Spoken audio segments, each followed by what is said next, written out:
ทุกคนเลยเขาใส่ยูนิก็สำเร็จเรียบร้อยนะทุกคน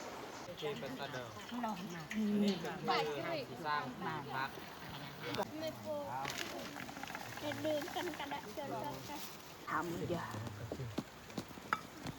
นี่ข้าวกระสุกเรียบร้อยเดี๋ยวจะลุดาใส่ทำบ้านจามี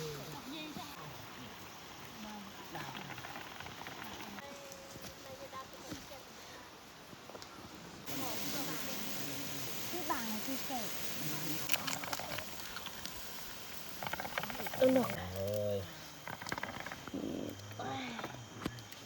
กินน้ำกันตอนกินข้าวกลางคืนเนาะ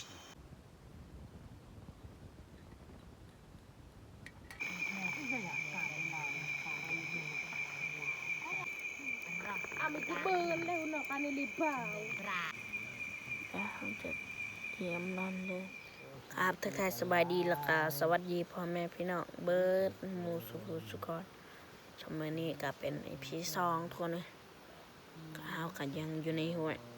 นี้เราจะมาเบิ่งฮาไซมองโอเคไปติดตามส่งกันเลยเป็นนี่คือนอนที่พักของพวกเราก็คืออยู่นี่เนาะนี่บอลเราจะนอนทีมงานพวกเราก็ดังไฟเรียบร้อยเนาะวันนี้ก็คือบอลหนึ่งเนาะบอลเจ้าซีนอนเนาะเขาเจ้าปะพื้นนี่กระบังเพราะว่าเขาซีนึ่งข่าวเนาะทุกคนอยู่นี่ก็มีบอลหนึ่งหรือว่า2 ทีมเนาะนอนอยู่นี่เลยนี่ทุกคนเอ้ยนี่เขากระบอกฮูเนาะปาดจักแมงอีกยังนะทุกคนเลยเจ้าไอ้เนาะทุกหวานขนาดเนาะเบิ่งน้ำนี่ป้ามันติดอยู่หัวเห่าเนาะ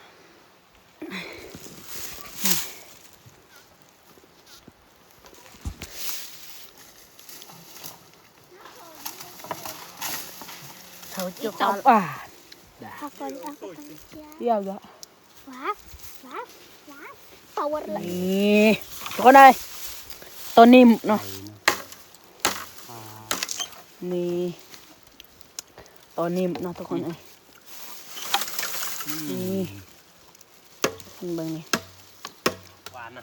กำลังตัดกระบังนี่ทุกคนเลยเบิ่งลูกของมันนี่นี่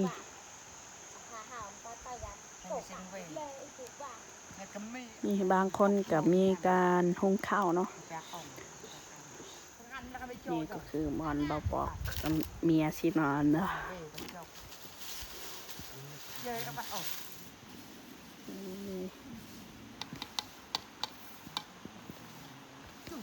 วันนี้เขาการย่างเกียมเป็นใส่มองทุกคนเลยเพราะว่าตอนนี้ก็แรงแล้วได้เวลาประมาณ5 โมงพอดีเขามาแต่หันคำเลยตอนนี้เขาก็แยกย้ายใส่มองทุกคนนี่เขาก็จะใส่ยูนิอีกลังนึงนี่ทุกคนเลยเขาใส่ยูนิก็สำเร็จเรียบร้อยนะทุกคนเดี๋ยวมารุ่นทุกคนนะสินานหรือบอกบ่ฮู้ตอนนี้เขาใส่ก็สำเร็จเรียบร้อยนะก็คืออยู่ที่นั่นเลยนี่ที่พักของเขาก็คืออยู่ลุมพุ่นนี่เขาก็มาฮอดห้วยน้อยนะบอนพระเจ้าตักน้ำอ่ะกำลังตีมก็นะใส่ขนาดทุกคนเลยนี่ทีมงานพวกเขานอนนะมวนขนาดหนาวส่วนเบาปอกกำลังสั่งที่พัก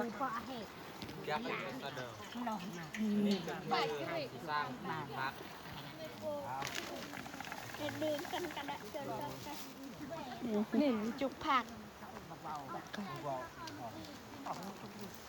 chụp cô đã đủ rồi còn về là cào thì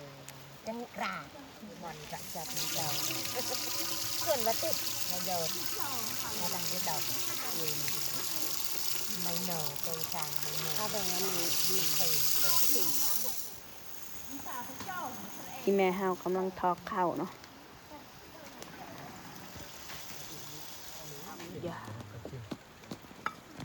นี่ข้าวกระสุกเรียบร้อย tính màuอย่า đi đụt à mẹ à linh tạc á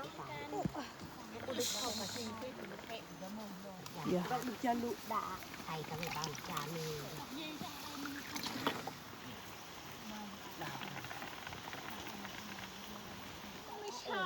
นี่จะนี่แหละ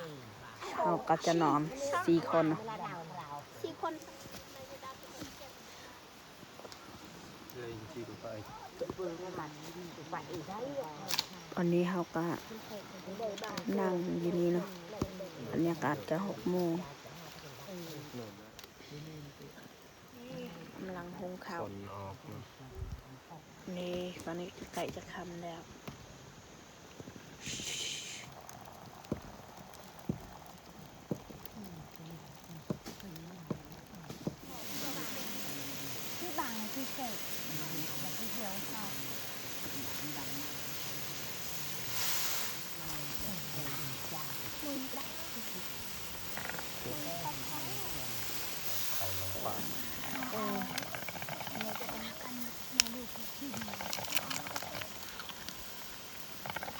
หนกยันเสา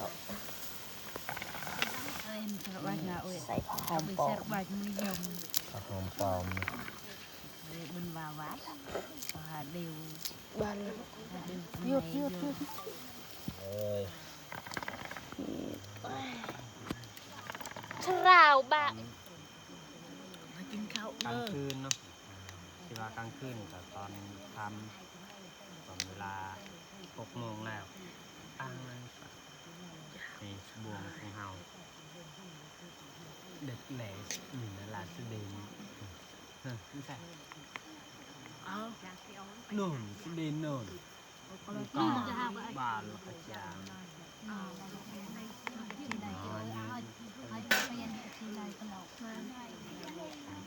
กินด้วยมือเพราะว่าบ่วงกับบ่มี น้ำทุกคนเรากินข้าวน้ำกัน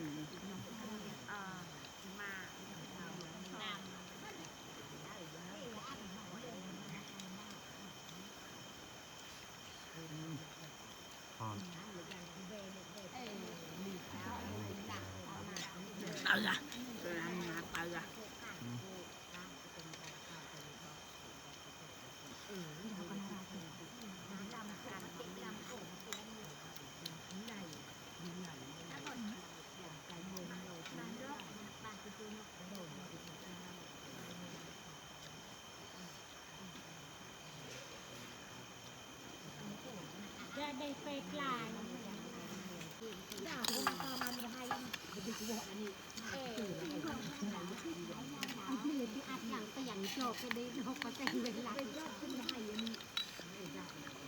ที่น้ำมันน่าได้ตัก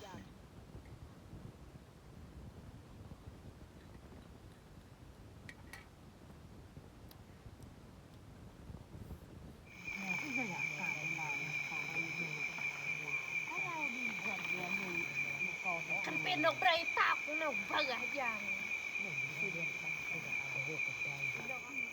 อามิติเบิร์นเร็วนกอันนี้รีบเปล่า bra bra bra เนาะ เนาะอะไรหู หนึ่งกาแฟตอนนี้ก็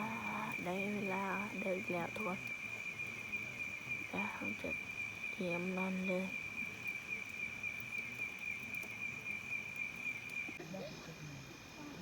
ตอนนี้เราก็จะเตรียมนอน